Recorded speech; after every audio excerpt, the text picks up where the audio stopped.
ربكم الله الذي خلق السماوات والأرض في 6 أيام ثم استوى على العرش يغشي الليل النهار يطلبوه حثيثا والشمس والقمر والنجوم مسخرات بأمره ألا له الخلق والأمر تبارك الله رب العالمين বলুন আল্লাহু আকবার।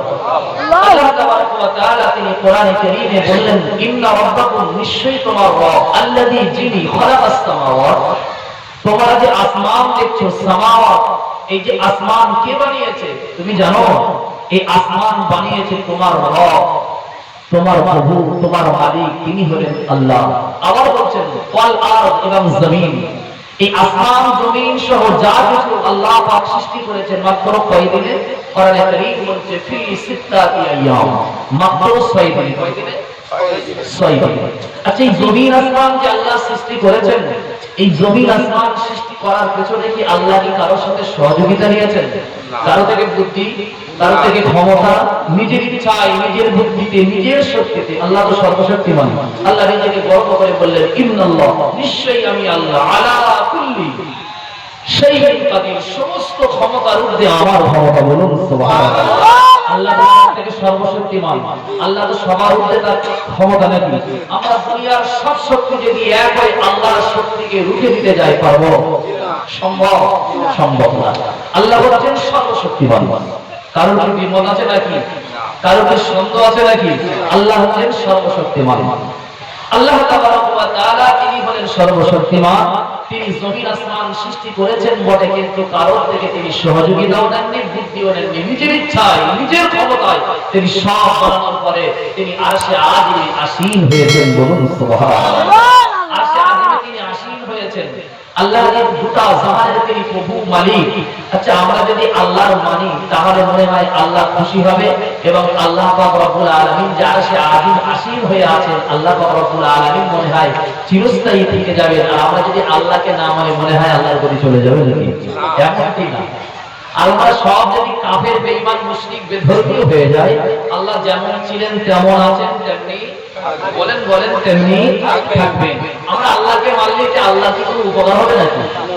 আল্লাহর উপকার হবে তো নাকি? দুনিয়ার ক্ষেত্রে আলাদা। দুনিয়ায় যদি আমরা সবাই মিলিত হয়ে একটা মানুষকে ভোট না দেই তাহলে কি সে কিন্তু আসন পাবে না কি বাবা?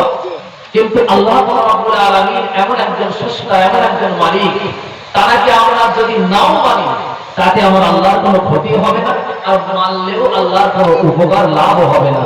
মানলে আমার আপনার উপকার কি কথা ঠিক না ভুল? চলুন আল্লাহ তাবারক ওয়া তাআলা সবকিছু সৃষ্টি করেছে এই সৃষ্টির ভিতরে আল্লাহ যাকে সেরা করেছেন তিনি কে?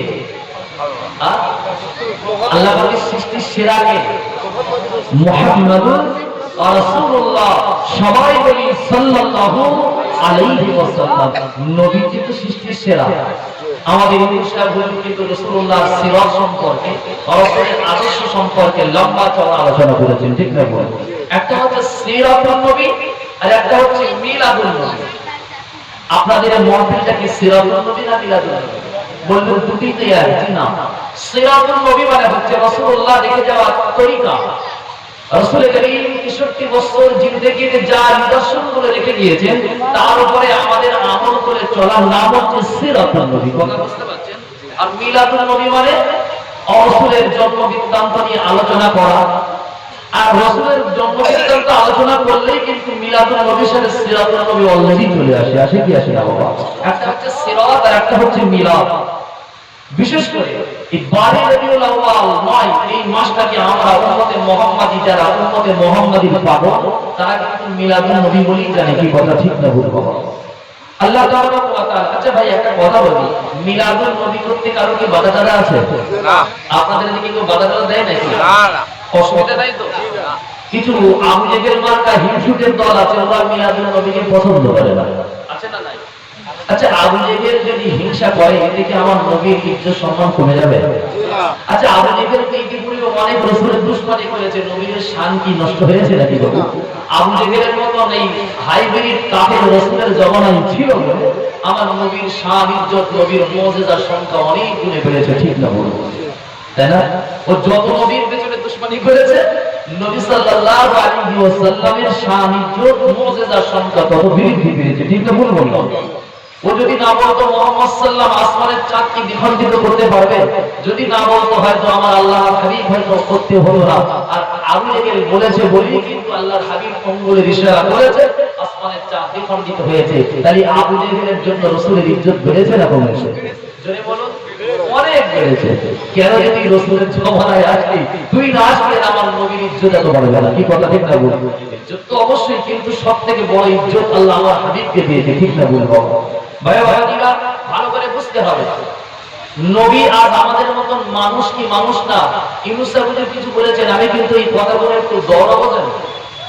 দৌড়া মানে কি বলেন জানি?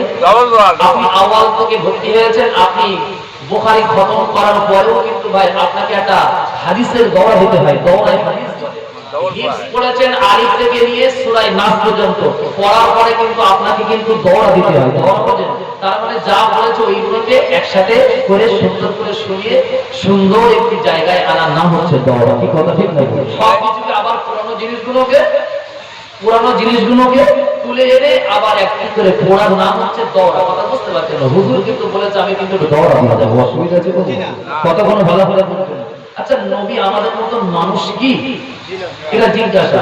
আমাদের ভিতরে ঈমান আছে বলে আমরা বলছি না নবী আমাদের মতো না, কিন্তু ভাই যাদের ভিতরে ঈমান নাই তারা নবী আকরাম সাল্লাল্লাহু আলাইহি সাল্লামকে নিয়ে বড় চিন্তিত ছিল। মক্কার মানুষগুলো, মক্কার ইহুদিগুলো, মক্কার বেদুইনগুলো রাসূলকে নিয়ে বড় চিন্তা করত যে মুহাম্মদ সাল্লাল্লাহু আলাইহি সাল্লাম আসলে মানুষ না অন্য কিছু। কারণ কি বলেন তো? কারণ আছে রাসূলুল্লাহর মুজিজা কাকে বলা হয়? যেটা রাসূলুল্লাহ সাল্লাল্লাহু আলাইহি সাল্লামের দ্বারাই ঘটে গিয়েছে। এই ঘটা জিনিসটা হচ্ছে অবাক কাণ্ড, অবাক জিনিস, যেটা মানুষের দ্বারাই ঘটানো সম্ভব না। এই অবাক জিনিসটাকে যিনি ঘটিয়ে দেখিয়েছেন তাকে বলা হয় মুজিজা। কথা কি বুঝতে পারছেন? আচ্ছা, মানুষের দ্বারাই কি আসমানের চাঁদ দ্বিখণ্ডিত করে দেখানো কি সম্ভব? এই অসম্ভব জিনিস বিশ্বনবী সম্ভব করেছেন। তাহলে মক্কার মানুষেরা নবীকে নিয়ে চিন্তা করবে কি করবে? যে মুহাম্মদ সাল্লাম আল্লাহ না মুহাম্মদ রাসূলুল্লাহ আল্লাহর বেটা না মুহাম্মদ রাসূলুল্লাহ ফারিস্তা? বলবে কি বলবে? ঈসা আলাইহিস সালামের মতো নবীকে তারা আল্লাহর বেটা বলতে দ্বিধা করেছে নাকি? তারা আল্লাহর বেটা বলেনি। ঈসাকে তারা আল্লাহর বেটা বলেনি। আল্লাহ পাকের বেটা আছে। আবার এও বলেছেন মা মরিয়ম নাউযুবিল্লাহি মিন যালিক। আল্লাহ পাকের নবীর স্ত্রীর নাম হচ্ছে মরিয়ম। জোরে বলুন নাউযুবিল্লাহ। তারা আল্লাহর বিবি বলতেও তারা দ্বিধা করেনি।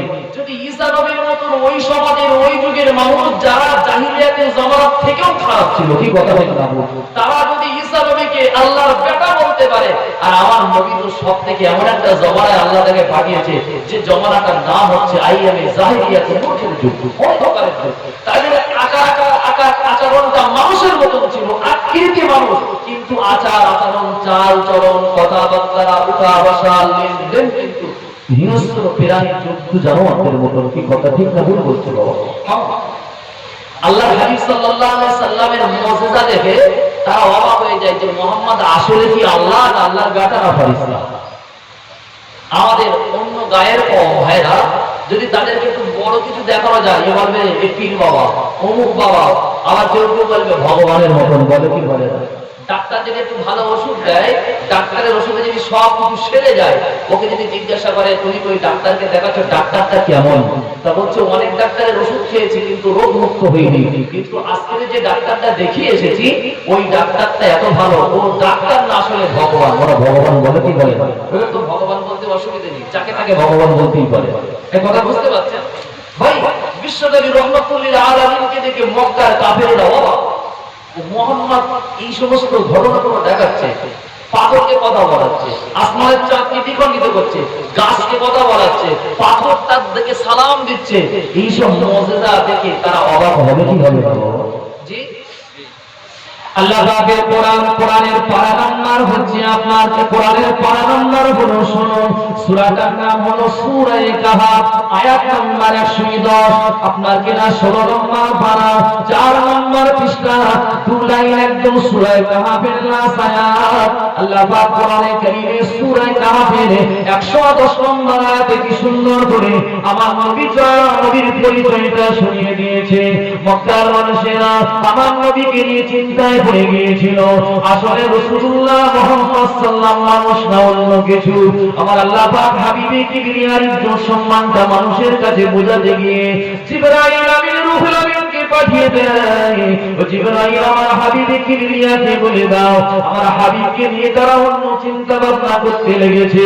আমার হাবিবের সাথে যদি আমি আমার হাবিবকে যদি মানুষের কাছে পরিচিতি না করে দেই, এক তারিখে একদিন মক্কার মানুষের কোনো ঈসা নবীর মতন তাকেও আল্লাহর বেটা বলে বিশ্বাস করবে।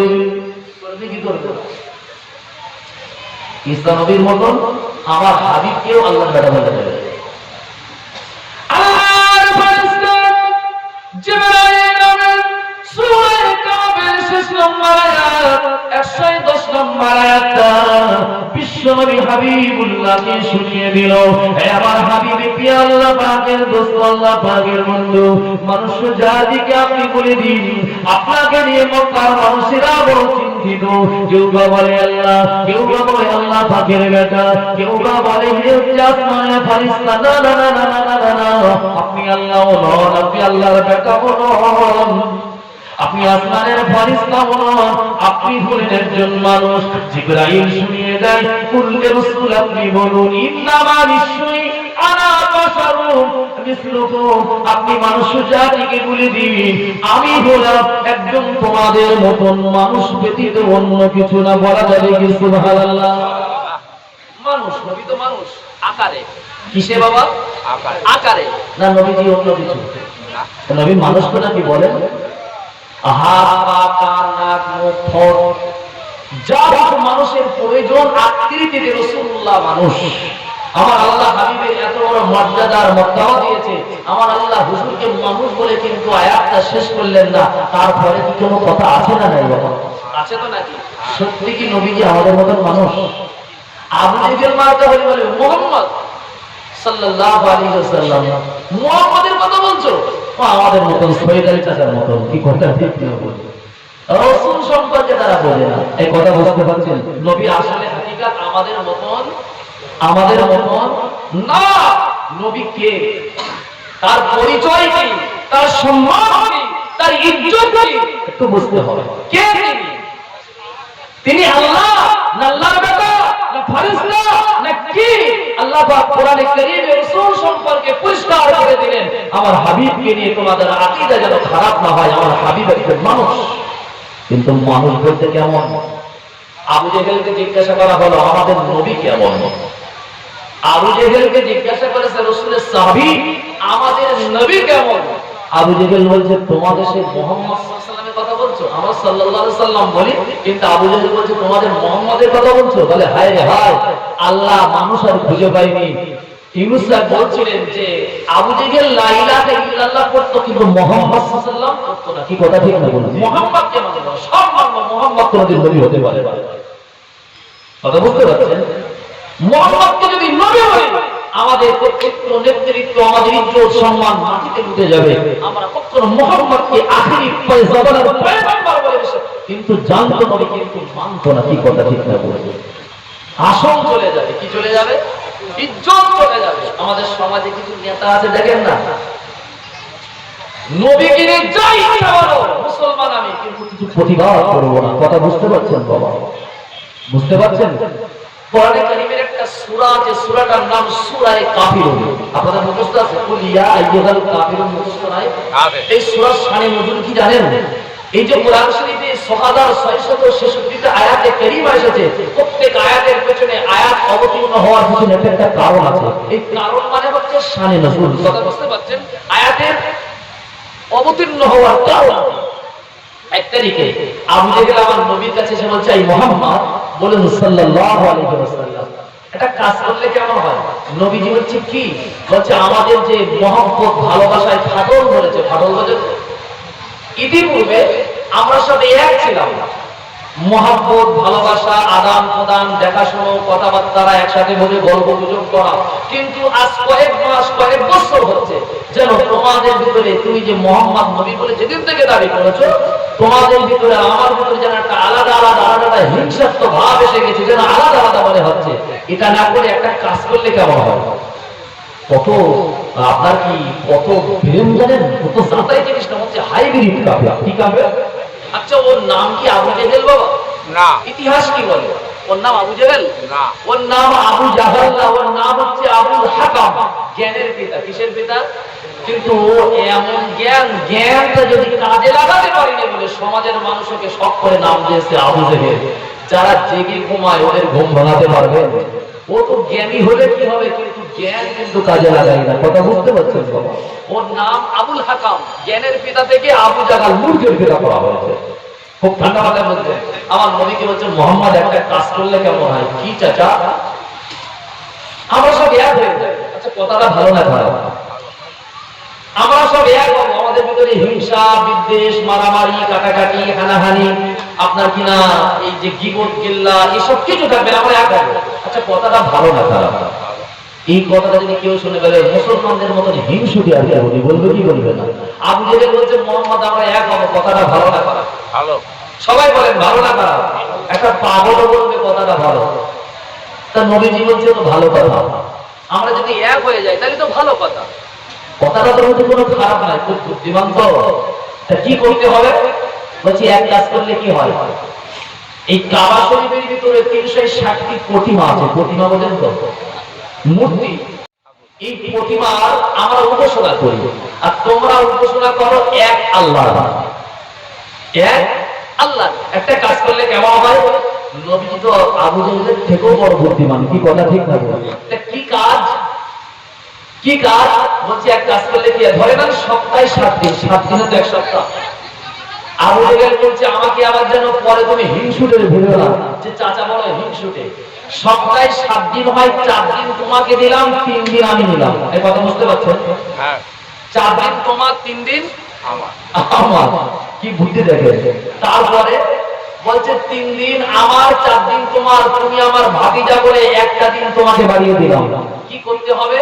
বলে এক কাজ করো, 3 দিন তোমরা আমার কাবা শরীফের এই প্রতিমাদের সামনে এসে নমো নমো নমো নমো বলে একটু পূজা দিতে হবে।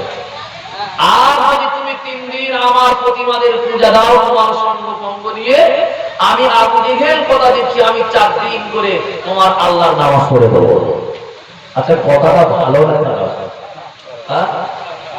বলে কি বলি, কথাটা তো মনে হচ্ছে ভালো না। আল্লাহ পাকের হাবিব না হ্যাঁ কিছু বলেন না। আমার আল্লাহ পাকের হাবিব যে কথা বলেছে নাও বলার জায়গা নাই, হ্যাঁ বলার জায়গা নাই। নবীজি তো নিজের ইচ্ছায় কোনো কথা বলেন না। ওয়ায়ানতিকু আনিল হাওয়া ইন হুয়া ইল্লা ওয়াহয়ুহা। আল্লাহ বান্দা মনে রাখুন, ভুল আমাকে বুঝলে হবে না। জিবরাইল আমিন এসে হুজুরের কাছে কোরআনের ছোট্ট একটা সূরা নাযিল করে শুনিয়ে দিয়ে গেলেন। আল্লাহ পাকের নবীকে শুনিয়ে দিলেন জিবরাইল বিসমিল্লাহির রহমানির রহিম قل يا أيها الكافرون لا أعبد ما تعبدون ولا أنتم عابدون ما أعبد ولا أنا عابد ما عبدتم ولا أنتم عابدون ما أعبد لكم دينكم ولي دين। আল্লাহ পাকের কোরআন শরীফে আল্লাহ বলে দিলেন, জিবরাইলকে দিয়ে কোরআনের আয়াত শুনিয়ে দিলেন, হাবিব আপনি আবু জেহেলকে বলুন না না না না না না না, তোমরা যার ইবাদত করো আমি রাসূলুল্লাহ তার ইবাদত করতে পারি না। কথা বুঝতে পারছেন? আমি এক আল্লাহর ইবাদত করি আর তোমরা বহু, আমি এক খোদার বিশ্বাস করি তোমরা বহু খোদা বিশ্বাসী। কি কথা ঠিক না? তোমরা হচ্ছে বহু খোদা বিশ্বাসী। ওই পাথরের মূর্তির কোনো ক্ষমতা নাই, আমি ওকে জীবনেও প্রভু বলে মানতে পারবো না। ওর তো কোনো ক্ষমতা নাই। ওর কোনো ক্ষমতা আছে বাবা? যদি মাসি মাসে তাড়াতে পারে বলে আপনারা যে আইটেমে বসে আছেন মনে হয় পাল্লু পাখি করে। হ্যাঁ মাসি বসলে তাড়াতে পারে, খেতে দিলে খেতে পারে। একটা মজার কথা বলবো, অসুবিধা হচ্ছে আপনাদের? আবু যার গিফারি রাসূলুল্লাহর একজন সাহাবী, তাই না? জবরদস্ত জলিলুল কদর সাহাবী আবু যার গিফারি। আবু যার গিফারির ইসলাম ঈমান আনার একটা কারণ ছিল কি জানেন? আবু যার গিফারি কিন্তু খুব প্রতিমা ভক্ত, খুব প্রতিমাকে ভালোবাসতো। প্রতিমা বোঝেন তো?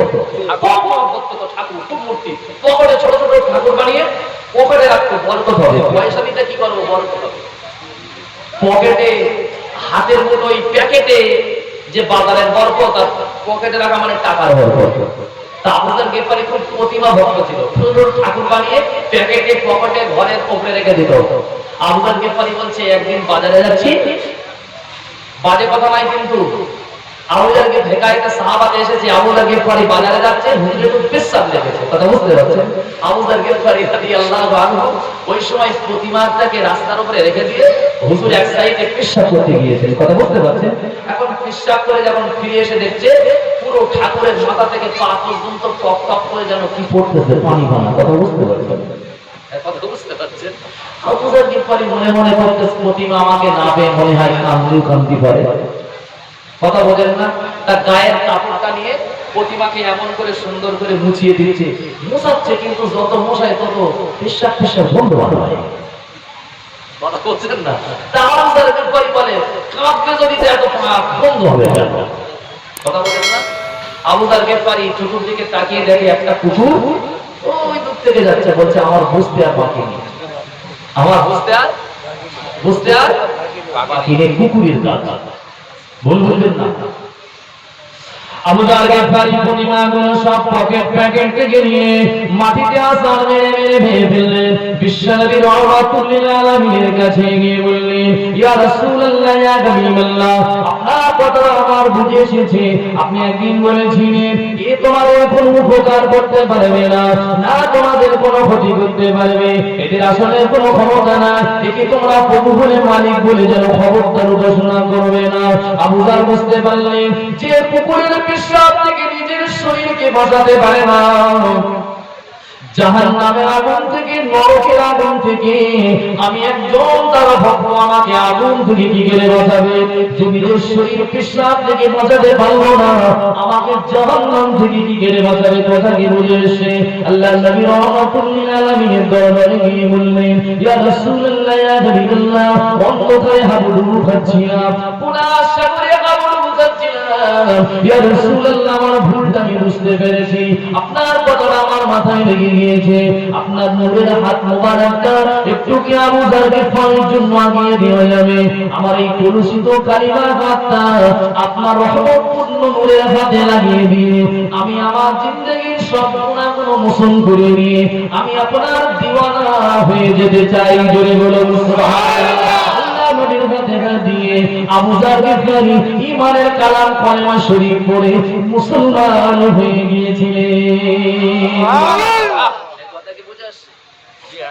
আল্লাহ নবীকে বললেন, ও মুহাম্মদুর রাসূলুল্লাহ, তুমি যদি আমার প্রতিমাদেরকে একটু পূজা দাও, এদের কাছে এসে যদি একটু আমাদের মতন যদি পূজা দিতে পারো, আমি আবু জাহল কথা দিচ্ছি আমার সঙ্গ ভঙ্গকে নিয়ে তোমার আল্লাহ নামাজ আমি আদায় করে দেব।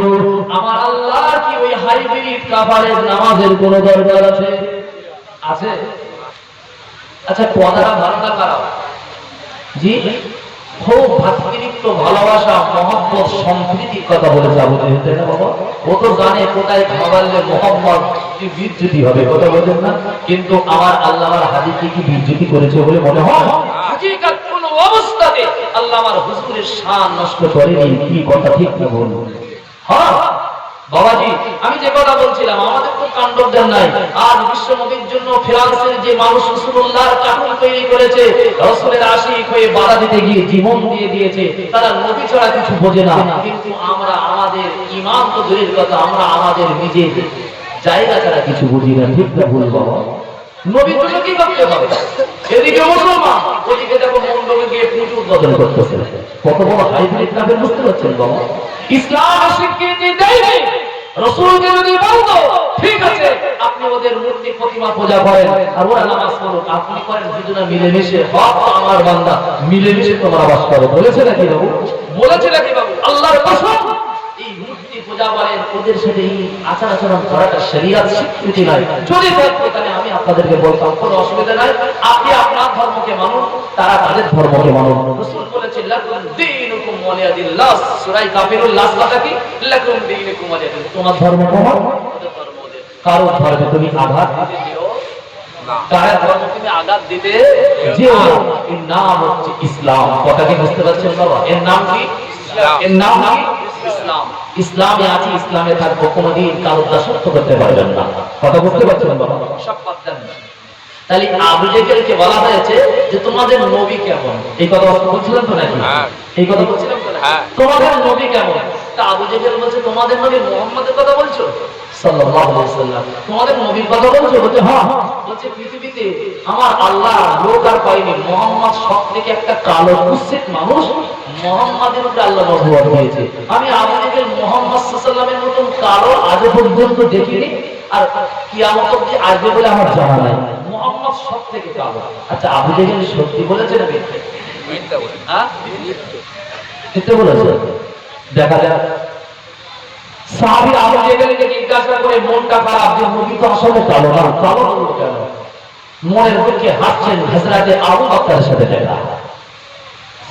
আল্লাহ নবী জলিলুল কদর সাহাবী সিদ্দিক আকবরের সাথে দেখা হওয়ার পরে জিজ্ঞাসা করলো হযরতে আবু বকর আপনার কাছে কি আমার জিজ্ঞাসা? হযরতে আবু বকর বললেন কি জিজ্ঞাসা? ও হযরতে আবু বকর আপনার কাছে জানতে চাইবো আমার নবী সম্পর্কে, আমার নবীজি কেমন, আমার নবীর দেখতে কেমন, আমার নবীর সূরত কেমন, আমার নবীজির চেহারা কেমন? হযরত আবু বকর বলেছিল যে 70 ভাগে আমার জান আমার হায়াত এবং মওত, যিনি আমার খালিক, যিনি আমার মালিক, যার হাতে আমার জীবন আর মরণ, সেই মহান সৃষ্টি আল্লাহ পাক রব্বুল আলামিন আমার সৃষ্টিকর্তা। আমি সৃষ্টিকর্তার কসম করে বলছি মুহাম্মদুর রাসূলুল্লাহর মতন সুন্দর মানুষ আল্লাহ জমিনে পাঠায়নি, আর কিয়ামত অবধি পাঠাবে না। আমার নবীর মতন সুন্দর আজ পর্যন্ত হয়নি, আর কিয়ামত অবধি হবে না। হযরত আবু বকরের কথা শুনে সাহাবীর মনটা নরম হয়ে গেল, মনের আনন্দ ধরে রাখতে পারলো না। কিন্তু আবু জেহেলের ওই কথাটা মাথা থেকে গেল না। আল্লাহ নবী দুজনের বাদশাহ রাহমাতুল লিল আলামিনের কাছে গিয়ে বলতে লাগে ইয়া রাসূলুল্লাহ ইয়া হাবিবাল্লাহ একটি জিজ্ঞাসা ছিল। রাসূল বললেন কি জিজ্ঞাসা বাবা? ইয়া রাসূলুল্লাহ ইয়া হাবিবাল্লাহ আবু জাহলকে জিজ্ঞাসা করলাম আপনার সম্পর্কে। নবী বললেন কি বলেছে আবু জাহল? ইয়া রাসূলুল্লাহ আবু জেহেল বলেছে মুহাম্মদের মতন কালো মানুষ, মুহাম্মদের মতন কুৎসিত মানুষ আজ পর্যন্ত আমি দেখিনি, আজ পর্যন্ত দুনিয়ায় আসেনি, কিয়ামত অবধি হয়তো আসবে না। আর আবু বকরকে জিজ্ঞাসা করলাম, আবু বকর চোখটা ছলছল করতে করতে বলে ফেলল আপনার মুহাব্বতে দেওয়ানা আশিক পাগল হয়ে বলল আল্লাহ পাকের নবী সাহাবী বলে রেখে দাও আমার নবীজির মতন সুন্দর পৃথিবীতে আসেনি, কিয়ামত অবধি আসবে না। নবীজিকে জিজ্ঞাসা করলেন হুজুর কার কথা সত্য? নবী বলছে আবু জেহেলের কথা সত্য, আবু বকরের কথা সত্য। হয় এই কথা বুঝতে পারছেন বাবু? আবু জেহেল যা বলেছে সত্য, আর আবু বকর যা বলেছে সত্য। একটা সত্য একটা মিথ্যা হয়, কিন্তু দুটোই সত্য। তার ভিতরে কিছু কারণ আছে, আছে না নাই বাবা? একটা মিসাল দেয়, আমাদের অসুবিধা হচ্ছে বাবু, একটা মিসাল দেয়।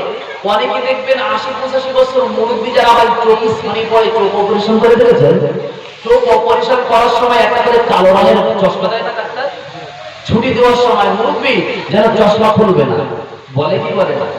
এখন চাচা এমনি তো সুগার খুব হাই, চশমা খোলে না, না জানি কোনো ধুলোবালি করে ইনফেকশনটা হয় নাকি, আবার চোখটাই মোটামুটি দেখছে একেবারে হয়তো দৃষ্টিশক্তি নষ্ট হয়ে যাবে, ভয়েতে চশমা খোলে না, ডুব মেরে উঠে চশমা একদম খোলে না। খুব ঠান্ডা মাথায় বুঝবেন, কেন বোঝাচ্ছি বুঝতে পারবেন, বোঝার জন্য, সহজ করার জন্য বলছি। এখন ধরে নেন ছেলের নাতি, একটাই নাতি, কথা বুঝতে পারছেন?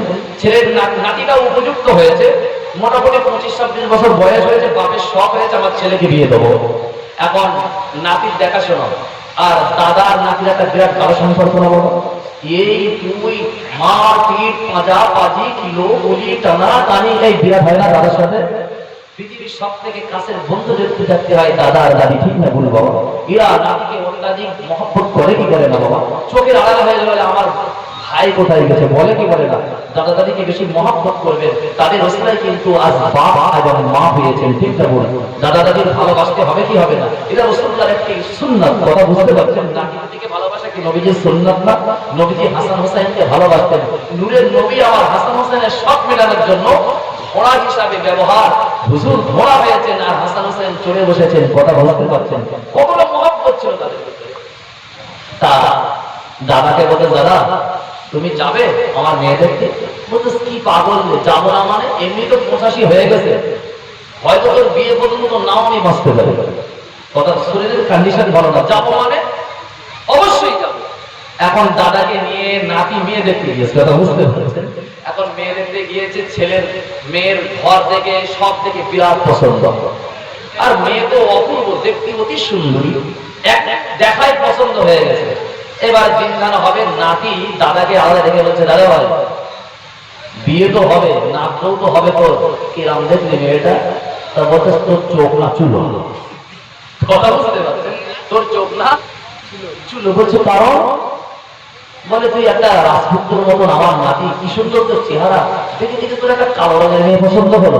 বলতে ভাই আল্লাহ, কার আমি মেয়ে দেখতে এসেছি। আচ্ছা দাদার দেখা কি সঠিক ছিল না বেটা? আসলে মেয়েটা কিন্তু চোখ চোখে সাদা, কিন্তু দাদা যে দেখেছে সঠিক দেখেছে না বেটা? সঠিক দেখেছে। দাদার চোখে তো কালো চশমা। কি চশমা? কালো চশমা। কালো চশমার ভেতর দিয়ে লোক কি সাদা দেখে? কালোই দেখে। কি কথা ঠিক না বলে? আল্লাহর নবী দুনিয়ার বাদশা বুঝিয়ে দিল, ও বাদশা আমি মনে রেখে দিও, আবু জাহল সারাটা জিন্দেগি আমার দুশমনি করেছে, আমার সাথে শত্রুতা করেছে, ও আমার চেহারা দিকে কোনোদিন মনোযোগ সহকারে একবারও দেখায়নি। আরে আরে দেখে, আমার হিংসার চোখে দেখে, শত্রুতার চোখে দেখে, ওর ভিতরে ঈমানের নূর না থাকার কারণে, ওর অন্তরে ঈমানের ভালোবাসা না থাকার কারণে, আমার মুহাব্বত না থাকার কারণে ওর অন্তরটা এমন আল্লাহ কালো করে দিয়েছে, ওর কলবকে আল্লাহ এমন মোহর করে দিয়েছে, ওর দিল কলিজা থেকে শুরু করে ওর শরীরের সব কালো বানিয়ে দিয়েছে আল্লাহ, এমনকি ওর চোখের পর্দাও কালো বানিয়ে দিয়েছে। আমি রাসূলুল্লাহ কিন্তু সদা সর্বদা কালো দাগে কথা কি বুঝে আসে। হযরত আবু বকরকে আল্লাহ পাক এত বড় মর্যাদা আর মর্যাদা দিয়েছে। আবু বকরের দিল কলিজার ভিতরে হাবিবুল্লাহর মুহাব্বত, ভালোবাসা, ইশক, এই ভালোবাসার নূর থাকার কারণে, ঈমানের নূর থাকার কারণে আমার আবু বকরের চেহারা দিয়ে, চোখ দিয়ে আমি রাসূলুল্লাহকে সব থেকে সুন্দর দেখেছি। এত আওয়াজ দিয়ে বলুন সুবহানাল্লাহ, এত মন ভরে বলুন সুবহানাল্লাহ। আমার নবী তো নূরে মুজাসসাম। নবীজি নূরে মুজাসসাম না? নূরে মুজাসসাম মানে কি? নূরে মুজাসসাম মানে কি? রাসূলের মাথা থেকে নিয়ে পা পর্যন্ত গোটা জিসম মোবারকটা হচ্ছে নূর। আবার আবু জাহেল ওই বলবে এই হুজুরকে দাওয়াত করেছে, ও তো মানে হিংসাই বলা। হিংসা বোঝেন তো? হিংসা বোঝেন তো? বিরাট হিংসা। নবীর কথা বললেও সহ্য হবে না, আবার মাঝে সাথে বলেই ফেলে নবী দিবস দিয়ে বেদা। এই এমন জিনিস আছে না জানি? আচ্ছা ভাই, একটা ঠান্ডা মাথায় বোঝায়, নবী দিবস মানে কি ঢোল তবলা না গান বাজনা নাচানাচি না কি না রং ছড়াছড়ি? আরে নবী দিবস মানে আমরা একটা মাসকে লক্ষ্য করে রাসূলুল্লাহ এসেছে বলে বলবে সাহাবারা যায়নি, নবীজি করিনি, তাই বেদাত। আরে কত বড় পাগল, বুঝতে পারছেন? আমি একটু আলোচনা করবো, আপনাদের কি কারোর অসুবিধা হবে নাকি? একটু তাকবীর দেন তো, নারায়ে তাকবীর। সবাই শুনবেন? কারা কারা শুনবেন না একটু হাত তোলেন তো দেখি। আপনারা শুনবেন না? হ্যাঁ শুনবো, বলুন না। আমি তো শুনবেন না কারা? আবেগে অশুনলে হবে না বাবা, কথা বোঝেন না? অনেকে আওয়াজ শোনে, অনেকে আওয়াজ শোনে। যা যা ভুল হয়েছে, ওটা ভুল না, ওটা নবীর মহব্বতে হাত তুলেছে, ওটাই আল্লাহ কবুল করবে। কি কথা ঠিক না বলুন? ভুলটা আল্লাহ নেকিতে পরিপূর্ণ করবে, বলুন আমিন। বাবু একটা কথা বলি খুব ঠান্ডা মাথায়, যারা বলে বেদাত বেদাত সাহাবী করিনি, নবীও করিনি, তোরা কেন করবে? এটা তো একটা হিংসাত্মক ভাবনা। কি বাবা, কিরকম হিংসা জানেন? ফরজ বোঝেন? ফরজ, ফরজ কি? ফরজ হচ্ছে আল্লাহ পাকের হুকুম। যেমন যেমন যোহরের 4 রাকাত নামাজ, এটা ফরজ। আচ্ছা আপনি আল্লাহর বিরাট ভালোবাসেন, ভালোবাসাটা ভালোবাসা, আল্লাহকে অত্যাধিক মহব্বত করেন। এখন আল্লাহকে বলছেন, আল্লাহ তোমার যে আমি ভালোবাসি, এই ভালোবাসা দুনিয়ার মানুষের সাথে তুলনা করা যাবে না। আমার মতন ভালোবাসনেওয়ালা হোমরাই আছে কিনা আমার জানা নেই। তাহলে একে একে আল্লাহকে বলছে বিরাট ভালোবাসে। বলছে আল্লাহ তোমার এত ভালোবাসি, তুমি আমার একটা পাওয়ার দাও। কি পাওয়ার জানো?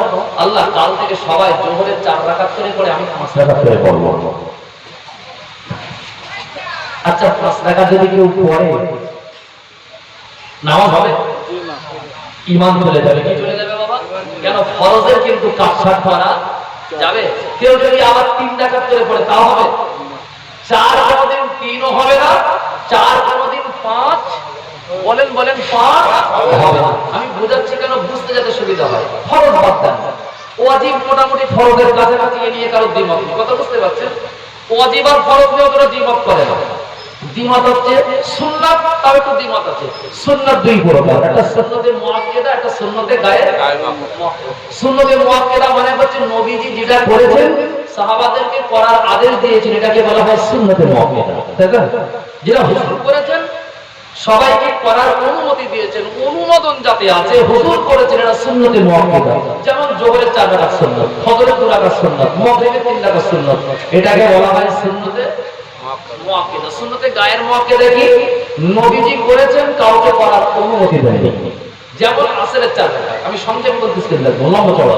যেমন আসরের 4 রাকাত হুজুর করেছেন, অনুমতি দেননি যে বাবারা পড়ো, কিন্তু সাহাবারা হুজুর পড়তেন বলে দেখে দেখে তারাও পড়তেন। কেউ যদি না পড়ে গুনাহ হবে? বললে তো নাকি।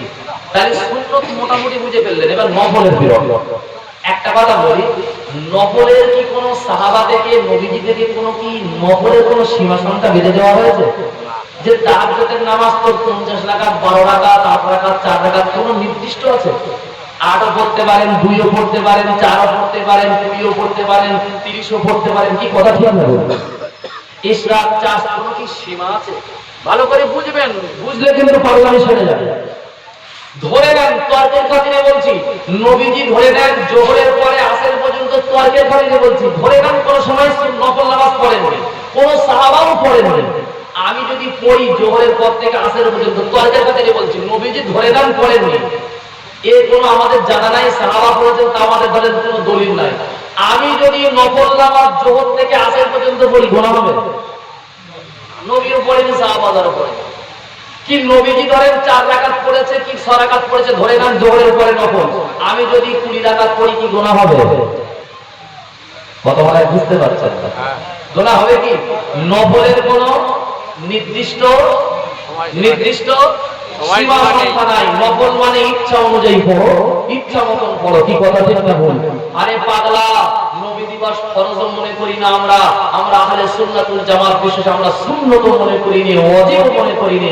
আমরা জানি এটা করলে নফল সওয়াব হবে, না করলেও গুনাহ হবে নাকি? নবী দিবস না করলে গুনাহ হবে? গুনাহ হবে না। আরে পাগলা, এটা নফল করলে ভালো, এর কোনো সীমা নাই। পরাধীন বুঝতে পারলে না? বুঝতে পেরেছেন আপনারা? বাবু কত মানুষকে আর বোকা বোঝাবে? বোকা করাই গিয়ে আর কত তুমি টাকা ভাঙাবে গো বাবা? সব বাদ দেন। আল্লাহ পাকের হাবিব দুনিয়ার বাদশা রাহমাতুল লিল আলামিনের মুত্তাবা মর্যাদা আল্লাহ পাক দিয়েছে। আমরা যদি নবীর উপরে দুশমনি করি, আল্লাহর কসম বলছি, এতে নবীর ইজ্জতের ঘাটতি হবে না। আমরা যতই দুশমনি করব, আমার আল্লাহ আমার নবীর শান ইজ্জত তত গুণে বাড়িয়ে দেবে, কি দেবে না? এ নওজওয়ানেরা, তরুণেরা, ভুল আমাকে বুঝলে হবে না। আল্লাহ পাকের নবী দিনে দুনিয়ার বাদশা হাবিবুল্লাহ আল্লাহ তো সম্মান দিয়েছে। হুজুরের মাথা থেকে নিয়ে পা পর্যন্ত জিসে মুবারকটা নূর, আমাদের আম্মা জান হযরত আম্মা জান আমিনা রাদিয়াল্লাহু আনহা থেকে বর্ণিত। আল্লাহ নবীর জন্ম দুঃখী মা বর্ণনা করে, আমার বেটা মুহাম্মদুর রাসূলুল্লাহকে যেদিন আমি ভূমিষ্ঠ, আমার গর্ভ থেকে যেদিন আমার বেটা মুহাম্মদ ভূমিষ্ঠ হয়েছে, আমি অবাক হয়ে গিয়েছি। আমার বেটা মুহাম্মদের নূরের জ্যোতিতে, আমার বেটা মুহাম্মদের নূরের দোষে, আমার বেটা মুহাম্মদের শরীরের আলো এত পরিমাণ নূরের আলোটা এত পরিমাণ রশ্মিটা ছড়িয়ে ছিটিয়ে পড়েছে, আমি অবাক হয়ে যাই। শাম সিরিয়ার দেশের অট্টালিকা যেন আমার বেটা মুহাম্মদের নূরের রশ্মিতে শাম সিরিয়ার দেশের অট্টালিকা পর্যন্ত নূরের আলোয় আলোকিত হয়েছে। হাদিস শরীফের ভিতরে এসেছে, আব্বালু মা খালাকাল্লাহু নূরি ওয়া রূহি। হুজুর বলেছেন আল্লাহ পাক আমার রূহ মুবারাকটা নূর করে বানিয়েছে আল্লাহ পাক রব্বুল আলামিন ওই রূহটা আমার ভিতরে দিয়েছে ওই রূহটা আমার ভিতরে থাকার দরুন গোটা আমার শরীর মুবারকটা জিসম মুবারকটা নূরে মুজাসসাম নূরের সাথে নূর হয়ে গিয়েছে জোরে বলুন সুবহানাল্লাহ কথা কি বুঝতে পারছেন হুজুরের চেহারাটা কি বাবা নূর হুজুরের মাথা থেকে পা পর্যন্ত পাক না পাক আমি তরিকুল আমার যদি দুটো হাত কেউ বলেন অসুবিধা হবে না কিন্তু হুজুরের যখন হাত আপনি উচ্চারণ করবেন হাত মোবারক বলতে হবে কি হবে না বাবা হুজুরের পেশাব পায়খানা পাক না পাক হুজুরের ঘাম গন্ধনা মিশকে আম্বার হুজুরের ঘাম এত সুগন্ধি হযরতে আম্মা জান উম্মুল মুমিনিন আমাদের জননী নবীদের স্ত্রী আমাদের কি হন আম্মা হন উম্মুল মুমিনিন তারা মুমিনদের মা উম্মে সালমা থেকে বর্ণিত হযরতে উম্মে সালমা হুজুরের বিবি তিনি বর্ণনা করছেন আমার বিশ্বনবী হাবিবুল্লাহ আমার স্বামী যখন ঘরে এসে বসতেন আমি সালমা খেয়াল রাখতাম তখন বিশ্বনবী রাহমাতুল লিল আলামিন আল্লাহ পাকের হাবিবের শরীর জিসম মোবারক থেকে কখন একটু ঘাম ধরবে আমি উম্মে সালমা ঘামগুলো সুন্দর করে আমি কিনা সংরক্ষণ করে এই পাত্রে রেখে দিতাম আমি মিশকে আম্বার মতন আমি খুশবু হিসাবে ব্যবহার করতাম বলা যাবে আর আমাদের ঘাম পাটা পাটা বলতো কি বলতো পাটা পাটা বলতো যদি মিস্টার পাটা যদি এখন ভাই ওই রাত 12টার সময় আমাবাসা রাত্রিতে যদি ওই বাঁশ বাগান দিয়ে হেঁটে যায় কিংবা ফুল বাগান দিয়ে মোটামুটি এখান থেকে বেশি দূর না ওই রাস্তার ওদিকে একটা বাগান আছে তা মিস্টার যদি পাটা রাত্রিবেলা যায় মেহমানের নাম কি কারোর কাছে জিজ্ঞাসা করতে হবে যে মেহমানটা কে ওর গায়ের বন্ধ করে দেব পাটা বলবে কি বলবে না আমাদের গায়ের ঘাম কি বাবা হুজুরের গায়ের ঘাম হচ্ছে মিশকে আম্বার কি কথা ঠিক না বলবো এটা দরুদ শরীফ আল্লাহুম্মা সাল্লি আলা মাওলানা এত আওয়াজে বলেন আলা আলী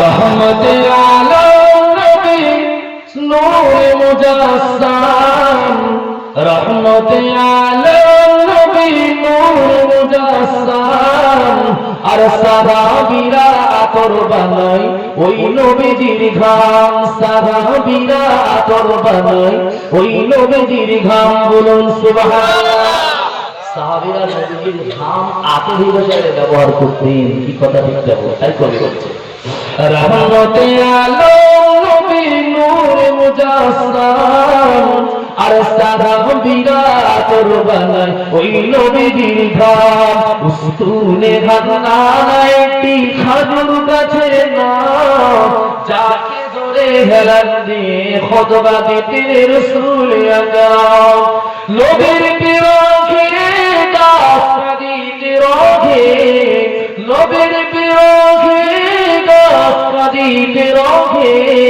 তাই না দেখে হতবা সাহাবায়ে কেরাম রহমতে আলম নবী নূরে মুজাসসাম আর সাহাবীরা আতর বানাই ওই নবীজির ঘাম আল্লাহুম্মা সাল্লি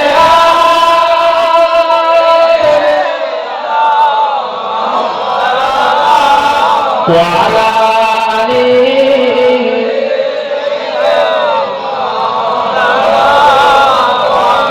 নবীজির ঘাম গায়ে মিশকে আম্বার রাসূলুল্লাহর পেশাব বলে তাকিদের বলবো আচ্ছা আমাদের পেশাব বাসনা তো নাকি বাবারে কি গন্ধ তাই না পেশাব যদি আরো বাসি হয় বাসি পেশাব বলছেন বিরাট গন্ধ কি গন্ধ না যে আইটেমে বসে আছেন যেন বাস বাস করা মনে হচ্ছে এই বন্ধ করো কি বন্ধ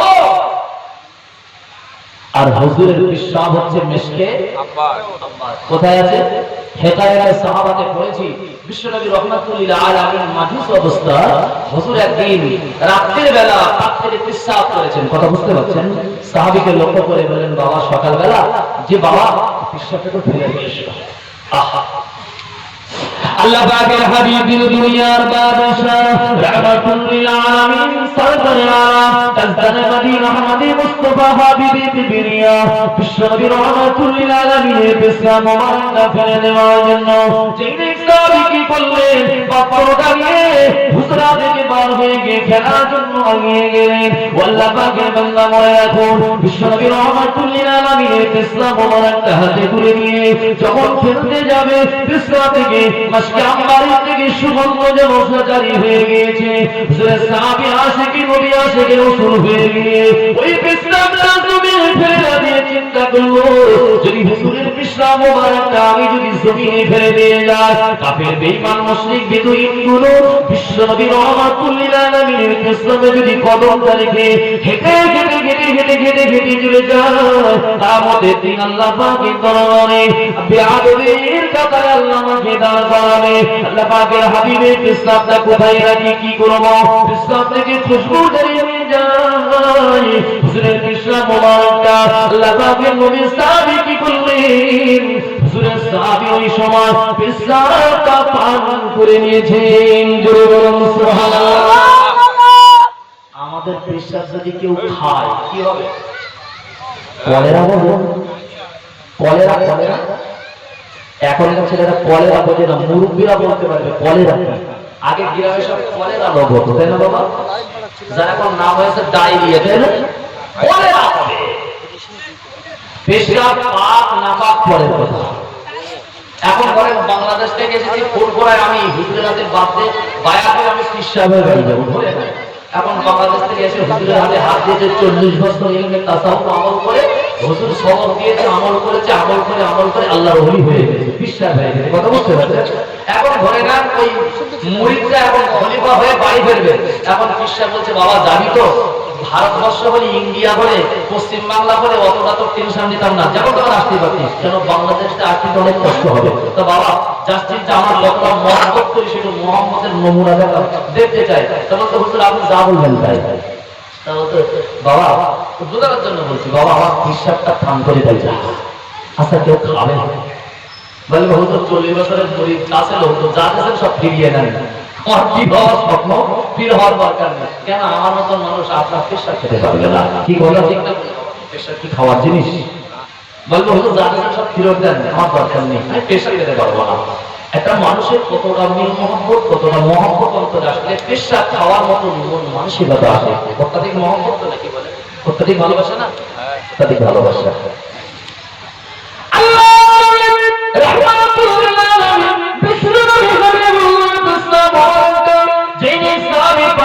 চিন্তায় পড়ে গেল, পেশাব পাক কি না পাক ওটা পরের কথা, খাওয়া যাবে কি যাবে না ওটা পরের কথা। মনে রাখুন, হুজুরের পেশাব মোবারকটা পান করার পরে বড় চিন্তিত হয়ে পড়লেন, আল্লাহ পাকের হাবিব দিন দুনিয়ার বাদশার পেশাব আমি মোবারক পান করে ফেলেছি। হুজুরের দরবারে হুজুর যদি শুনে গেছে, আজকে আমাকে বলো বকে দেবে, আমাকে ধমক দিয়ে দেবে। আল্লাহ পাকের নবী সাহাবী পেশাবটা পান করার পরে কি করলেন? আল্লাহ পাকের নবী সাহাবী হুজুরের দরবারে নববীতে বসে বললেন, সাহাবারা বসে আছে, সাহাবী গিয়ে বসলেন। গোটা মজলিস মিষ্টি আম্বারের খুশবু জারি হয়েছে। সুবহানাল্লাহ বললেন না?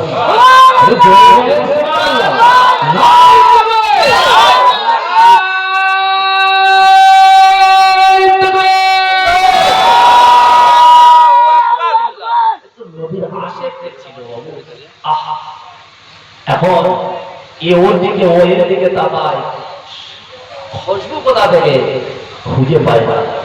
সবাই শেষে বুঝতে পারলো এই ব্যক্তির শরীর দিয়ে মিষ্টি আম্বারের খুশবু জারি হয়েছে। বলে বুঝতে পারলো। সাহাবারা বললেন, দারুণ চমৎকার খুশবু, আহা কি সুন্দর। আল্লাহ পাকের নবী বলছে, বাবা কি মেখেছো গো?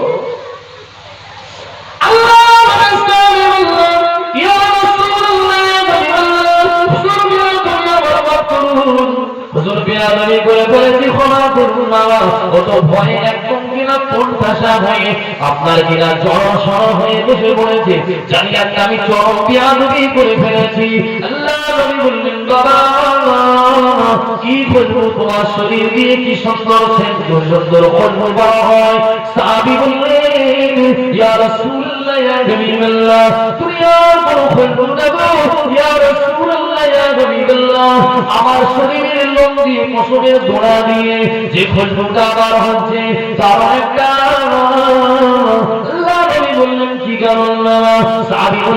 রাসূলুল্লাহ ইয়া হাবিবাল্লাহ ও আল্লাহ পাকের হাবিব আপনার পেশনা মোবারক আমাকে ফেলে দিয়েছিলেন আপনার পেশনা মোবারক আমি জমিনে না ফেলে দিয়ে আপনার আশিকে দিওয়ানা হয়ে গিয়ে আশিকে রাসূল হয়ে গিয়ে আশিকে নবী হয়ে গিয়ে আপনার পেশনা আমি পান করার পরে আমার শরীরের পুরা দিয়ে মন দিয়ে ইয়া রাসূলুল্লাহ ইয়া হাবিবাল্লাহ খুলুটা জারি হয়ে গিয়েছে জোরে বলুন সুবহানাল্লাহ ছিল মুস্কি হেসে ওয়া রাসাবি মনে রেখে দাও আল্লাহ তোমার ইজ্জত আল্লাহ তোমার সম্মান এত গুণে বাড়িয়ে দিয়েছে আমার আল্লাহ তোমার ইজ্জত এত গুণ বাড়িয়ে দিয়েছে ওয়া রাসাবি মনে রেখে দাও আমার আল্লাহ পাক তোমার সম্মান এত দিয়েছে আমি তোমাকে একটা খুশখবরি শুনিয়ে দিই তুমি যতদিন হায়াতে থাকবে কখনো কোনোদিন তোমার সই পেতে ও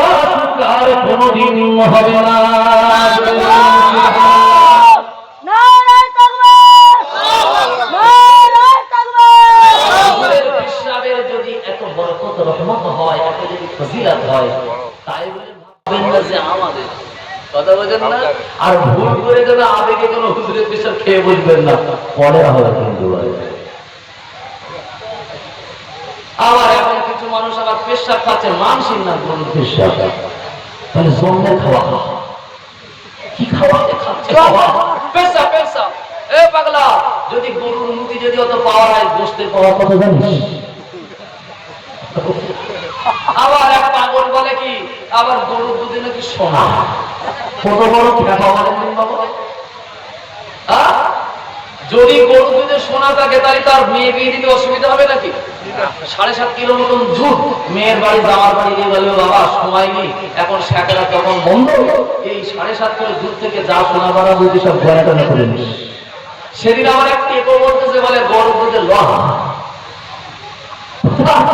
আবিষ্কার করে আল্লাহ বলে বলে বলে দুধের লহ যত সব পাগল নিয়ে দেশ চালাচ্ছে কথা বোঝেন লোক আমি খাওয়া শুনি দেবো খেয়ে বলতেছে হচ্ছে না সেদিন দেখলাম সোশ্যাল মিডিয়ায় তার ফটো দিয়েছে হসপিটালে বেডে শুয়ে রয়েছে বলতেছে অ্যাকশন নিয়ে হতে ওতে কি নি মুসলমান ওই গরুটা মনে হয় মুসলমান গরু ছিল বলে ওই যদি কাজ হয় ওইটা কি ছিল মুসলমান গরু বলে তো কাজ হওয়ার কথা হ্যাঁ মনে মনে হচ্ছে সন্দেহ ও ভুল করে কোনোদিন আমার বলে ফেলবে আমি খেয়েছিল ও গরুটা ছিল মুসলমান গরু এই জন্য কাজ হয়নি হবে বলেন দুনিয়া সব বাদ নবীজির সম্মান আছে না নাই নবীকে সবথেকে ভালোবাসতে হবে কেমন নিজের ছেলে নিজের মেয়ে নিজের বিবি নিজের মা বাবার থেকে নবীকে কি বেশি ভালোবাসতে হবে হ্যাঁ মা বাবার থেকেও জি আল্লাহর হাবিবকে যদি জীবনের থেকে বেশি না ভালোবাসতে পারেন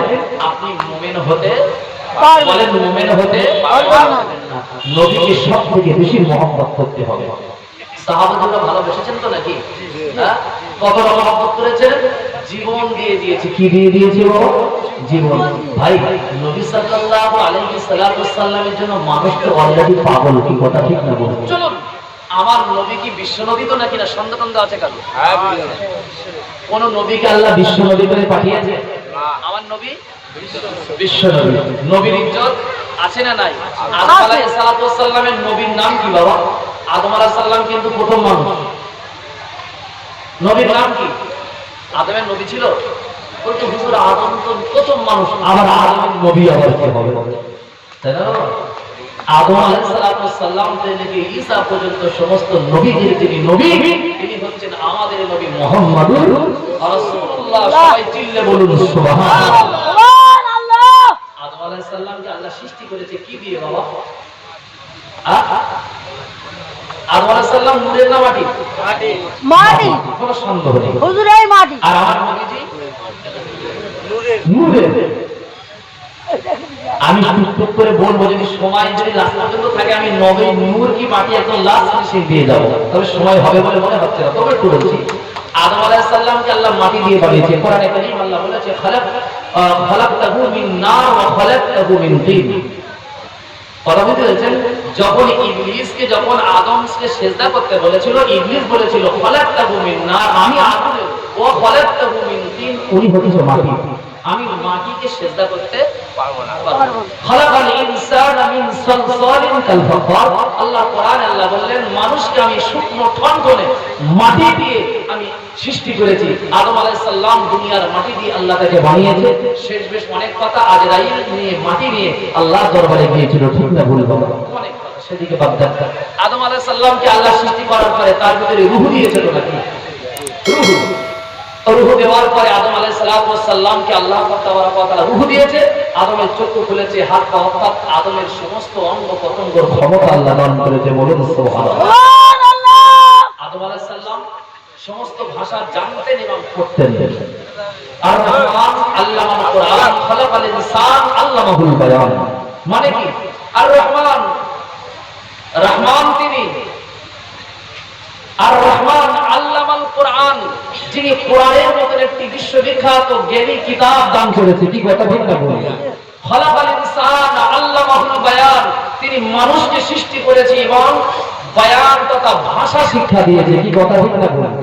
এই ভাষা শিখিয়েছে কে? আল্লাহ না? আমার আল্লাহ। আমরা বাঙালি, আমরা বাংলা ভাষী, যারা উর্দু তারা উর্দু ভাষী, যারা গুজরাটি তারা গুজরাটি, যারা হিন্দি তারা হিন্দি ভাষী, যারা আরবি তারা আরবিয়া।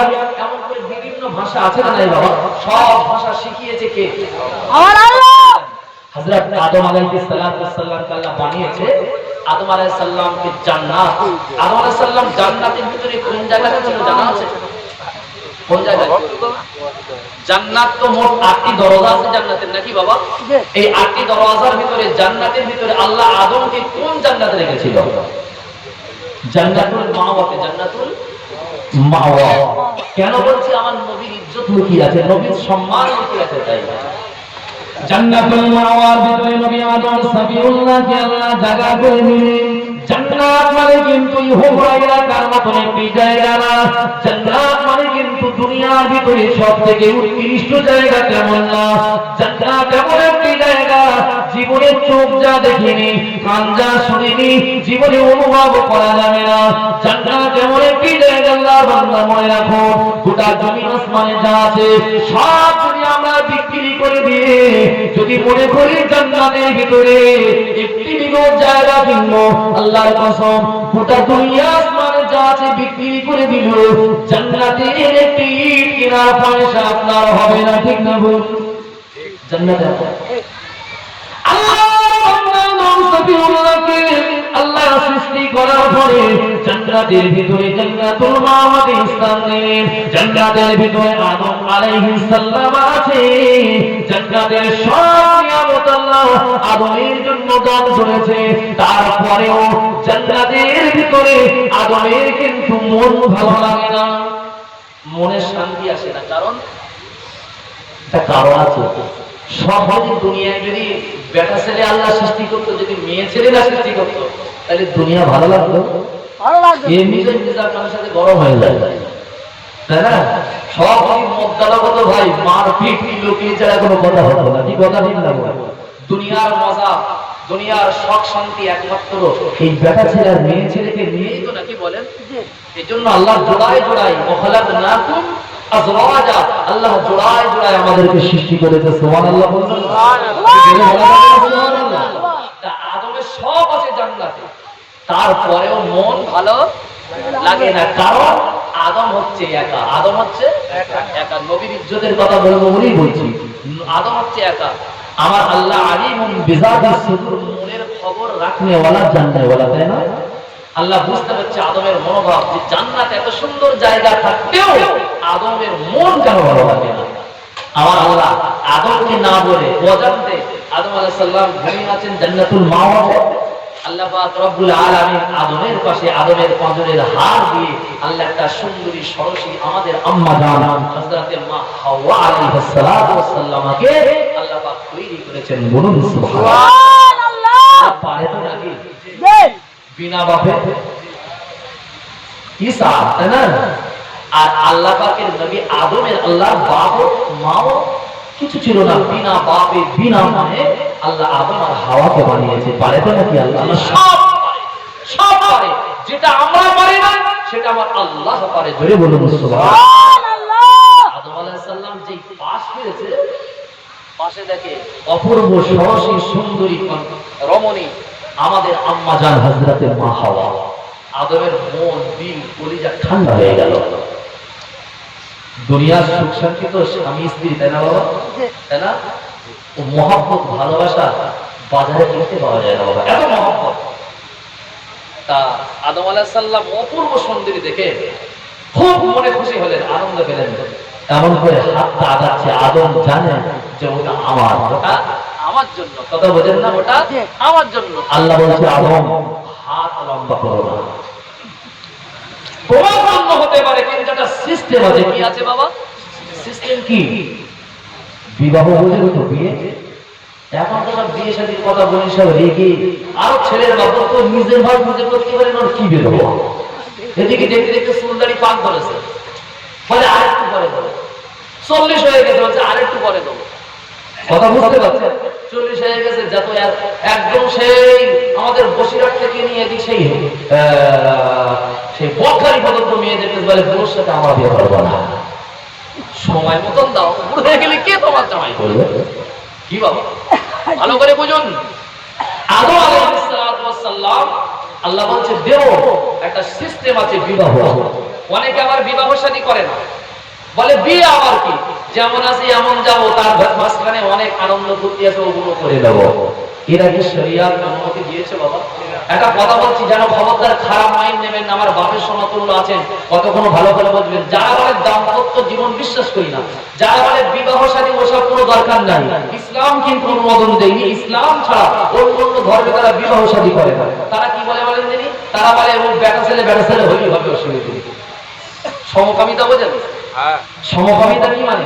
পুরুষ পুরুষে বিয়ে কি করে আল্লাহ জানে, মেয়ে বিয়ে। ওরা বুঝতে পারছেন? আল্লাহ জানে। তার সমকামিতা, ওরা বলতে সব দাম্পত্য জীবন বিশ্বাস করি না। একটা মিসাল দেই, কুকুর দেখেছেন? আপনার অসুবিধা হচ্ছে? কুকুরের দুটো সময় আছে, একটা কার্তিক মাস, তাই না? এই কার্তিক মাস ভালো করে বুঝতে হবে। কেন বলছি?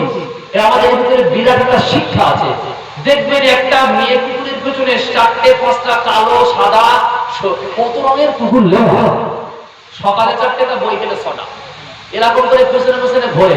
খুব ভালো করে বুঝতে হবে বাবা। কিন্তু কুকুর যখন গর্ভবতী হয়, যখন প্রস্রাব বেদনা শুরু হয়, একটা মদ্দা কুকুরের পাশে দেখতে পাবে, দেখতে পান? ও শুধু একা একা ওই গাদার ভেতরে, ঘরের ভেতরে, এখানে সেখানে গিয়ে শুধু কষ্ট উপভোগ করে। কারণ হচ্ছে ওই মদ্দা কুকুরগুলো দূরে দূরে দাঁড়িয়ে বলে, তোর যে পেটে বাচ্চা এসেছে, তুই যে গর্ভবতী হয়েছিস, ও আমার না, ও কালো কুকুরের। কালো কুকুর বলে আমার না, হলুদটা বলে আমার না, সাদাটা। মোটামুটি আসলে কার কেউ জানে না, মাও বলতে পারবে না যে কার জন্য আমার বাচ্চা। এই কথা বুঝতে পারছেন? কেন বলছি? বোঝার জন্য বলছি। কিন্তু যদি দাম্পত্য জীবন এমন একটি জীবন, যে সমস্ত নারীরা বলে, যেমন তসলিমা নাসরিনের মতন বেহায়া নারী, ও বলে একটা কেন আমরা বিয়ে করবো, আমাদের 1000টা চাই। বলে কি বলে না? বলেছে না বলেনি? বেটা ছেলেরা যদি 4টে বিয়ে করতে পারে, আমি তসলিমা কেন পারবো না? এরকম বেহায়া নারী জগতে আছে না? ধরে নেন এখন যদি তার 10টা স্বামী হয়, তার যদি সবাই সে করুক, আমি বাধা দিচ্ছি না। ও তো আসলে জাতে কুকুরই, কথা বোঝেন না? এখন ধরে নেন বিয়ে হয়েছে, ভাই পেটে বাচ্চা এসেছে, আপনি সঠিক করে বলুন, ওই নারীর পেটে যে বাচ্চা এসেছে, ওর আসল বাপের পরিচয় কি দিতে পারবে? সন্তানটা বড় হলে জিজ্ঞাসা করে যদি, মা আমার বাপকে, মা কি কোনোদিন বলতে পারবে? পারবে না। ধরে নেন দাম্পত্য জীবন কত সুন্দর, দেখেন আলহামদুলিল্লাহ বলেন। যদি আমাদের দাম্পত্য জীবনের মাধ্যমে যদি আমার বিবি যদি গর্ভবতী হয়, আমার এই বিবির যখন প্রস্রাব বেদনা শুরু হবে, আপনি বলুন, স্বামী যদি হয়, ওই স্বামী তাহাজ্জুদের নামাজের পাটিটা নিয়ে তাহাজ্জুদের রক্তে আল্লাহর কাছে দোয়া চাইবে কি চাইবে না? আল্লাহ আমার বিবি গর্ভবতী, আল্লাহ তাকে সুস্থ হালতে তার বাচ্চা প্রসবের মতন তুমি ব্যবস্থা করে দাও। বলবে কি বলবে? আর যদি 4টে হতো, দোয়া তো দূরের কথা, পাশে কেউ ভ্যাস দিত না।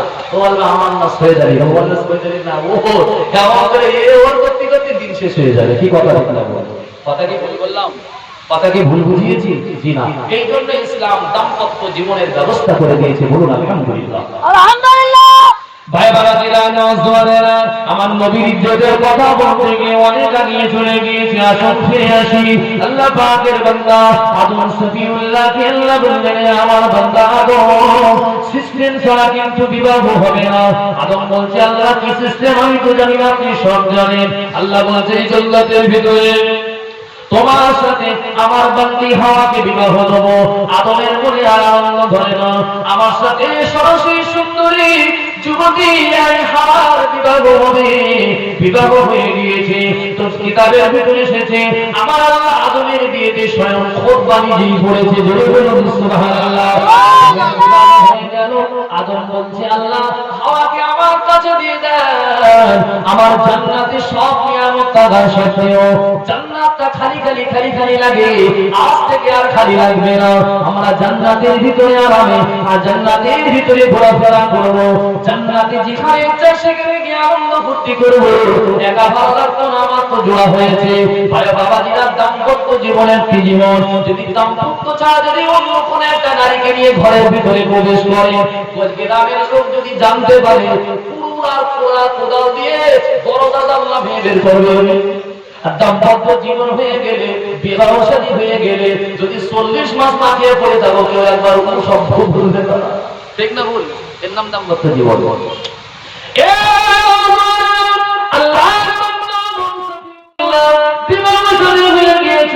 তারপরে আল্লাহ পাক কি কথা বলে দিল, আদম তুমি হাওয়াকে বিবাহ হয়েছে বলে মনে করো না আমার, না না না না না না, তোমাকে এখন কাছে দেওয়া যাবে না। আদম বললেন, রব্বি কেন দেবেন না? আমার আল্লাহ আদমকে বলছে, তোমার বিবির জন্য ঘোরা যায় না করা পর্যন্ত বিবির সাথে একা একা থাকতে পারবে না। কি দিতে হবে? একটু জোরে বলেন। যারা দিয়েছে 85, 80, 70, 60 হয়ে গেছে, অনেকের খাটিয়ায় লাশ। জামাই বলতেছে, হুজুরে তো দাও, শাশুড়ির কাছ থেকে ঘুরে আসি, কারণ দেনমোহর দেইনি তাই। এক কথা বুঝে আসছে? দেনমোহর দিতে হবে কি হবে না? হবে। দেনমোহর দেওয়া কি সুন্নত, নফল না ওয়াজিব না ফরজ?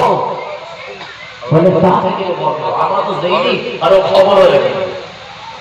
এই দেনমোহর দিতে হবে। দেনমোহর কেন দেবেন না? বলে হুজুর আমার বিবি খুব ভালো মাফ করে দেবে, এই আশায় বসে থাকে। আমাদের যা বিবি না ভাই, মাঝে সাথে আমাদের জন্য দোয়া না বদদোয়া করে। সব বিবি না, কেউ কেউ বলে কত বাড়ি থেকে খাটিয়া মারা হয়, আমার বাড়ি থেকে কেন মারা হয়?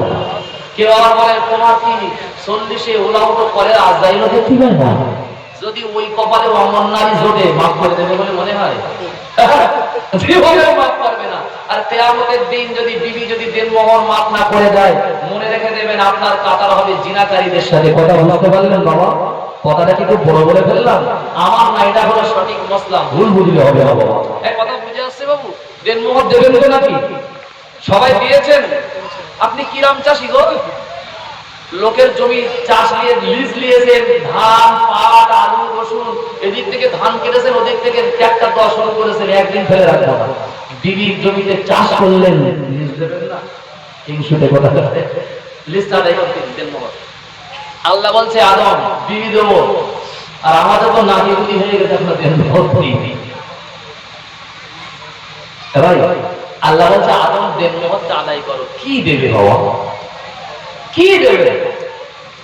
আমার আল্লাহর বান্দা আদম একবার হাওয়ার মুখের দিকে তাকায়, মনে বড় কষ্ট হয়। হায় রে হায়, মনে করলাম হাওয়াকে নিয়ে আনন্দ ফুর্তি করবো, বিয়ে হয়েছে বলে, কিন্তু এখনো কাছে যাওয়ার পারমিশন আমার আল্লাহ দিল না। দেখবো বলাদায় কোন বিবির কাছে যাও, আল্লাহ আল্লাহ বলে রাখুন। ওই সময় আমার আল্লাহ আদমকে বললো, আমার বান্দা আদম সফিউল্লাহ, দেখবো বল কি দিবে তাই টেনশন হচ্ছে, চিন্তার কোনো কারণ নাই। আমি আল্লাহ অবশ্যই তোমার দিন বাবার মহানার ব্যবস্থা করে দেব। আদম সফিউল্লাহ মনে আনন্দ এসে গেল। আল্লাহ পাকের বান্দা মনে রাখো, আমার আল্লাহ আদম সফিউল্লাহকে বলতে লাগে, আমার বান্দা আদম সফিউল্লাহ, তোমার বিবির দিন মুহূর্তারাই করার জন্য চিন্তিত হয়ে যাও। তোমাকে আমি যখন তোমার ভিতরে রূহ দিয়েছিলাম, তোমার সৃষ্টিটা আরশে আজিমের সামনে পড়েছিল, আরশে আজিমে লেখা ছিল লা ইলাহা ইল্লাল্লাহ, পাশে লেখা ছিল মুহাম্মাদুর রাসূলুল্লাহ। লা ইলাহা মানে হলো আল্লাহ ছাড়া কোনো ইলাহ মাবুদ উপাস্য নয়, মুহাম্মাদুর রাসূলুল্লাহকে এটাই হলো আদমের জিজ্ঞাসা। রব্বি বলেছিল, ও আদম বলে রেখে দিও আমার কাছে যে মুহাম্মাদের নামটা ইনি হবে আখির জামানার পয়গম্বর। মুহাম্মদকে আমি আল্লাহ বড় মহব্বত করি, মুহাম্মদকে আমি আল্লাহ বড় প্যার করি। আমি আল্লাহ নামাজ পড়ি না গো, আমি আল্লাহ ইবাদত করি না গো, আমি আল্লাহ খাই না গো, আমি আল্লাহ তাহাজ্জুদ পড়ি না গো, আমি আল্লাহ কারোর মুখাপেক্ষী না গো, আমি কারোর খুশিও চাই না গো। সবাই আমার খুশি চায়, সবাই আমার ইবাদত করে, সবাই আমার উপাসনা করে, সবাই আমার জিকির করে। হে আমার আদম মনে রেখে দিও, আমি আল্লাহ পাক শুধু আমার হাবিবকে আমি এতটা ভালোবাসি, কোন ইবাদত করি না, কিন্তু আমার হাবিবের সাথে আমি আল্লাহ দরুদ পড়তে ভুলি না। জোরে বলুন সুবহানাল্লাহ। সবথেকে প্রিয় হলো হাবিব, আর আমার আল্লাহ হাবিবের সাথে দরুদ পড়া বেশি পছন্দ করে, আমি করে না। আল্লাহ পাক কেন পছন্দ করে? আল্লাহ বলে আমি পড়ি, ফেরেশতা তোরা পড়। আল্লাহ বলে আমি পড়ি, ফেরেশতারা তোমরা শোনো না। আমার বান্দাকে আমি আল্লাহ পাক জীবনে কমপক্ষে একবার ফরজ করে দিয়েছি, কমপক্ষে একবার জীবনে দরুদ শরীফটা পড়তে হবে কি হবে না? জীবনে কমপক্ষে একবার দরুদ পড়া ফরজ, কমপক্ষে না পড়লে ফরজ আদায় হবে না। কথা বুঝতে পারছেন?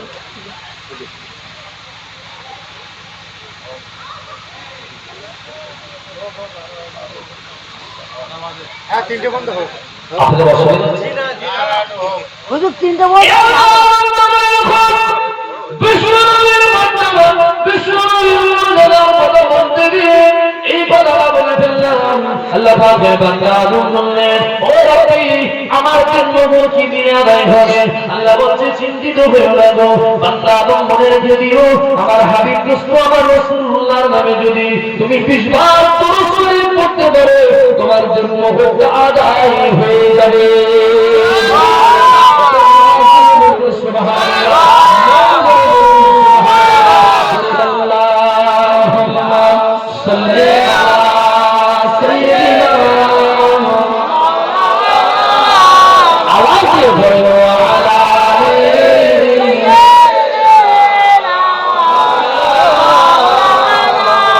সেই নবীজির মর্যাদা মর্যাদা আছে না?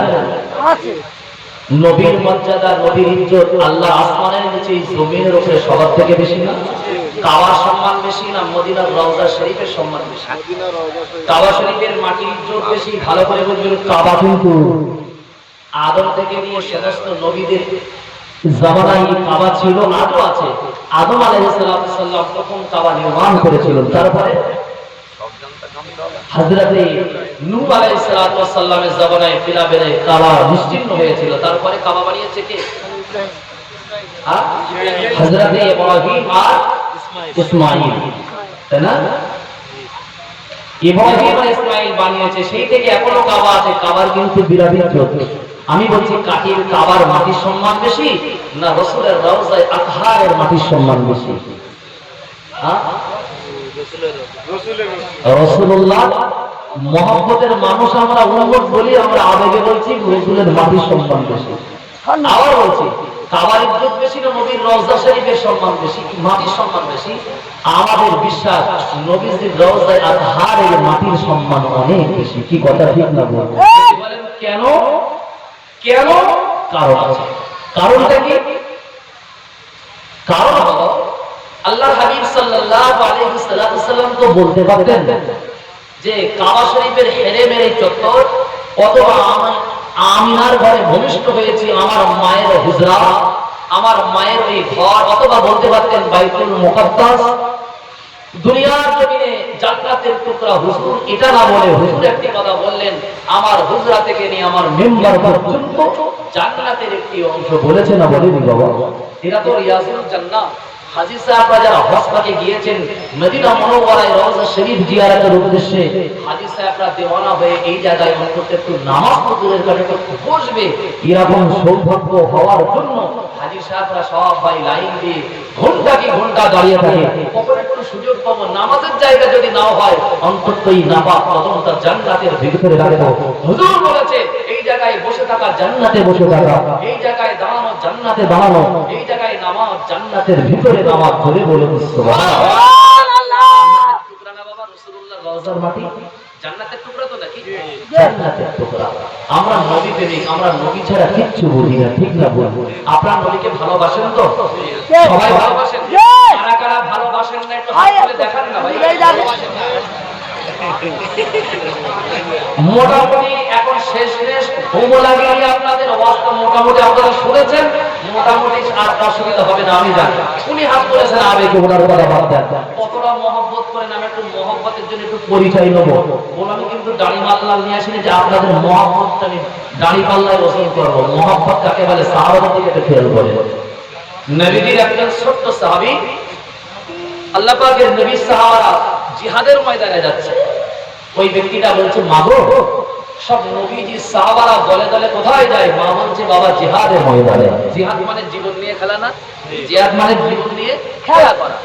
তা তখন মায়ের কাছে আবদার করলো, মা আমিও যাব, মা আমিও যাব। সন্তানের বাহানা মা বুঝিয়ে তাকে থামিয়ে দিতে পারে না।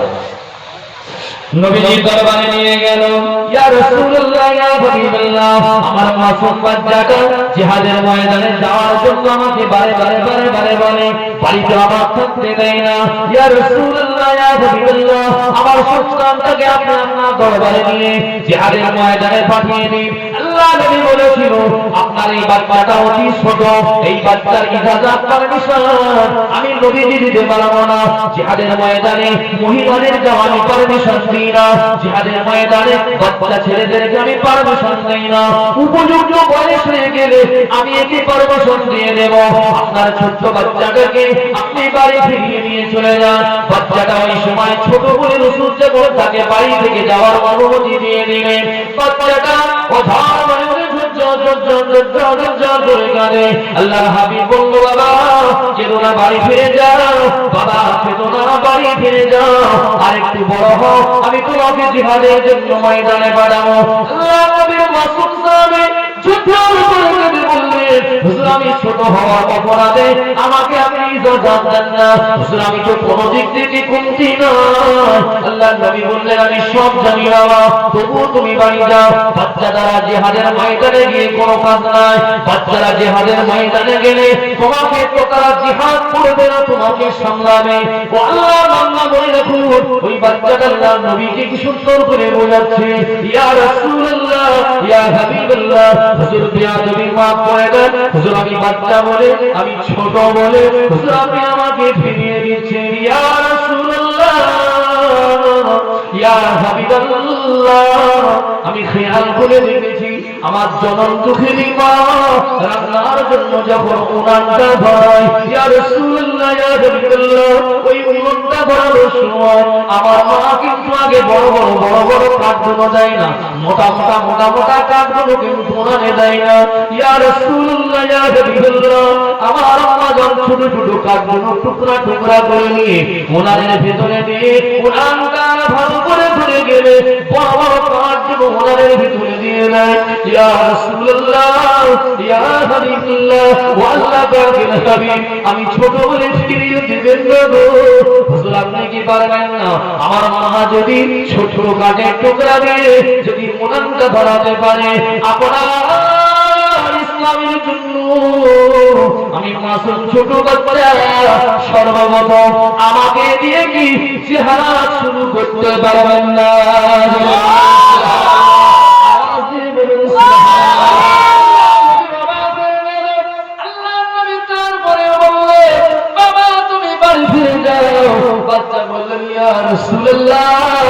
আপনাকে সম্মান করি, আপনাকে আমি জাহান দিয়ে ভালোবাসি, আমার মনে সব হয়েছে, আমার মনে সব জেগেছে, আমি জিহাদের ময়দানে যাব। বাচ্চার এই চোখ ভরা পানি দেখে আম্মা জানালা নবীর দরবারে বলতে লাগলো, ইয়া রাসূলুল্লাহ ইয়া হাবিবাল্লাহ, ও আল্লাহ পাকের হাবিব, দিন দুনিয়ার বাদশাহ, আমার ছেলেকে নিয়ে এসেছি, আমার মন চাই না আমার সন্তানটাকে আমি বাড়ি ফিরিয়ে নিয়ে যাই। ইয়া রাসূলুল্লাহ ইয়া হাবিবাল্লাহ, আমার সন্তানটাকে আপনি গ্রহণ করুন। ইয়া রাসূলুল্লাহ ইয়া হাবিবাল্লাহ, আপনার সাহাবারা জিহাদের ময়দানে যুদ্ধ করতে গিয়েছে, কাফের কুফারেরা, নবীর দুশমনেরা, ইসলামের দুশমনেরা তাদের গায়েতে আপনার কিনা তীর মারবে, তাদের গায়েতে বোম ছুড়বে, তাদের গায়েতে পাথর ছুড়বে। ইয়া রাসূলুল্লাহ, ইয়া হাবিবাল্লাহ, আমার বাচ্চাটা হইতে খুব কম, আমার বাচ্চাটা বয়সে খুব কম। ইয়া রাসূলুল্লাহ, ইয়া হাবিবাল্লাহ, আমার বাচ্চাটাকে এই জন্য আপনি নিয়ে নিন, আমার বাচ্চাটাকে নিয়ে আপনার সাহাবারা আপনার ঢাল হিসাবে সামনে ধরবে, ঢাল হিসাবে ব্যবহার করবে। ঢাল যদি ভুলে যায় আমার বাচ্চাকে ঢাল হিসাবে ব্যবহার করবে। আমি চাই আমার বাচ্চাটা দিনের জন্য যেন, আমার নবীর ইসলামের জন্য যেন, নবীর মহব্বতে যুদ্ধের ময়দানে ঢাল শুরু হয়ে যায়।